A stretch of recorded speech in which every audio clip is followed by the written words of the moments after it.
Charlie Kirk is dead, and what was revealed by his death is disturbing and disgusting, and you need to watch this. First off, I just want to say my thoughts and prayers go out to a wife with no husband, children with no father. It's absolutely disgusting what has happened, and whether you sit on the political left or right, it really doesn't matter. We have to unite together and condemn violence. But what has been shown by the death of Charlie Kirk has revealed something far more sinister, far more disgusting than I ever thought would be revealed. America, as we know it, and the United States, as we know it, is imploding, and you are seeing many Western countries that are following as well. But here's the thing. What you saw after the death of Charlie Kirk was people mocking it. It was absolutely disgusting. You saw people cheering that he was dead, and whether you sit on the left or the right, once again, it does not fucking matter. I think of you as a human being, not as somebody who sits on the left or somebody who sits on the right. And really what this has shown is the cultish type behavior that is becoming rife in places like the United States, and also you've even seen it to a certain extent in Canada, because even in Canada the media was demonizing all Americans as a result of the Trump tariffs. It is absolutely insane, the hatred that is being spewed online, and I have said this many times in my videos, that they are trying to divide us as people, and something far more sinister is going on than has ever been imagined, because what is happening is people are trying to make it out like you have nothing in common with people that you don't agree with politically, and the result of that type of behavior leads to cults that are forming, and it leads to political violence becoming normalized. And Charlie Kirk, he wasn't even a politician, he was a social media influencer, which is even more scary. And this was a guy that campaigned for free speech and open debate. Whether you agree with him or not, it doesn't matter. The fact that he was championing free speech and open debate on its own should make you value that person, and whether you believe with their political beliefs or not, it doesn't really matter. Everybody is a human being. You shouldn't ever kill a human being. But what has happened is the media has blown up all these stories of fringe minorities on both the left and the right, and you are seeing that political violence is becoming normalized now. You only have to look at what happened with Paul Pelosi and how the right normalized that violence, and then what happened with Donald Trump and how the left normalized that violence, and now you've got the same thing going on with Charlie Kirk, but it is being blown more and more to the forefront, and more people are sympathizing with killers, people who kill people in cold blood. This is just showing you the deterioration of the United States, and also the same thing is happening in other countries where you are seeing essentially united division against minority groups. And really the problem with all of this is the fact that it leads to a more divided society, and it is easier to incite hatred and become part of a cultish mentality when you have that type of behavior going on. And social media feeds right into that, which is why after Charlie Kirk was fatally shot, I quickly just switched off social media, because I knew it feeds into what you want to see and what you engage with. And because of that, if you see more views that you want to see and don't look into opposing views, which most people don't, then you just start to see only things you agree with, and you fall into this echo chamber mentality. I know a lot of people don't agree with me, but I think it's utterly wrong if somebody wants to kill me just because they don't agree with the way I think. I mean, at the end of the day, it's what human beings do, and it's not what they think that really matters, and it's actions that speak louder than words, and people should be allowed to have free speech and speak freely.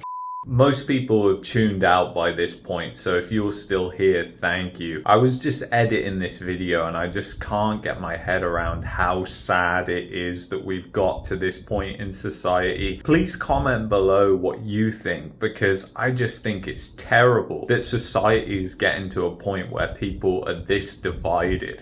Unfortunately, what you're seeing more and more is that the right and the left are becoming more and more divided. And the sad thing about that is actually when you look at them politically, they are very, very similar. They make themselves out to be these polar opposites, but they are very, very similar. They do very similar things. And that's why you see continual declines in societies and standard of living, no matter who is in charge politically. They do the exact same thing. It's just what they say is slightly different and sometimes the polar opposite of another. And this political violence, this violence in general being condoned, is a very, very sad sign of what is happening in the West. And that's part of the reason that a lot of people come and they move to places like Panama, where I'm sat right now. Many of my friends are Americans. Many of my friends are Canadians.